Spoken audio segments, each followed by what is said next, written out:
পাখিটিকে দেখলাম তখন আমার সমস্ত জ্ঞান যেন বিলুপ্ত হয়ে গিয়েছিল। আমি শুধু অপেক্ষা করছিলাম কখন আমি দোয়েল পাখিটিকে খাবো আর আমার ক্ষুধা নিবারণ করব।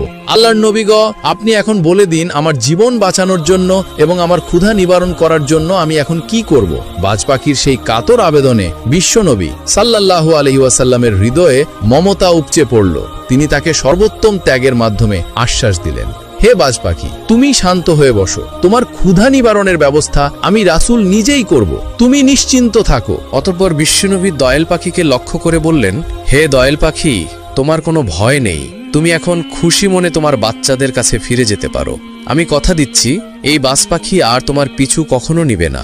আল্লাহর নবীর মুখে এমন কথা শোনার পর দয়েল পাখি খুশিতে আত্মহারা হয়ে নবীজিকে বললেন, ইয়া রাসূল আল্লাহ, ইয়া হাবিব আল্লাহ, আল্লাহর নবী গো, আপনার মুখে এমন কথা শোনার পর আমার আর কোনো ভয় রইল না, আমি এখন নির্ভয়ে আমার বাচ্চাদের কাছে ফিরে যেতে পারবো। এই বলে দয়াল পাখি বিশ্বনবীকে সালাম জানিয়ে উড়াল দিয়ে তার গন্তব্যের দিকে চলে গেলেন। এদিকে বাজ পাখি বসে আছে বিশ্বনবীর দিকে তাকিয়ে। নবীজি তখন বাজ পাখিকে বললেন, হে বাজ পাখি, তোমার তো অনেক ক্ষুধা, তুমি একটা কাজ করো, তুমি তোমার ঠোঁট দিয়ে আমার 2 গাল থেকে 2 টুকরো মাংস খেয়ে নাও, তাহলে বাকি জীবন তোমার আর কোনো ক্ষুধা লাগবে না। বাজ পাখি তখন নবীজিকে লক্ষ্য করে বললেন, ইয়া রাসূলুল্লাহ, ইয়া হাবিব আল্লাহ, আল্লাহর নবী গো, আপনার এই চাঁদ মাখা সুন্দর চেহারা দেখে আমি বাজ পাখির সমস্ত ক্ষুধা নিবারণ হয়ে গেছে। আল্লাহর নবী গো, আমি বাজ পাখির কলিজা ঠান্ডা হয়ে গেছে। ওগো আল্লাহর হাবিব, আপনার চেহারা থেকে আমার গোশত খেতে হবে না, আপনার চেহারা দেখে, আপনার চাঁদ মাখা মুখ দেখে আমি বাজ পাখির সমস্ত ক্ষুধা নিঃশেষ হয়ে গিয়েছে।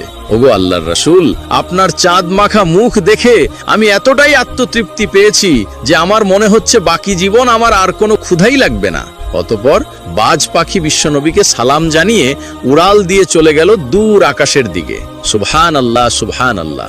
একদিন আবু জাহেল বিশ্বনবীর কাছে দৌড়ে এসে বললেন, ভাতিজা মুহাম্মদ, তুমি তো নিজেকে আল্লাহর নবী বলে দাবি করো, তাহলে তুমি বলো তো দেখি আমার হাতের মুঠোর মধ্যে কি আছে?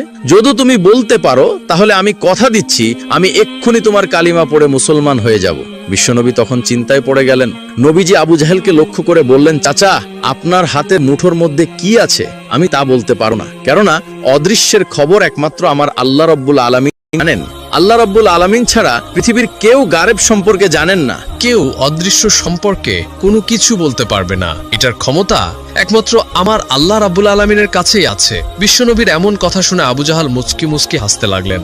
অতঃপর নবীজি আবু জাহালকে লক্ষ্য করে বললেন, চাচা, আপনার হাতের মধ্যে কি আছে তা আমি বলতে পারবো না, কিন্তু আপনার হাতের মধ্যে যা আছে তারা যদি নিজেই আমার ব্যাপারে সাক্ষী দেয় তাহলে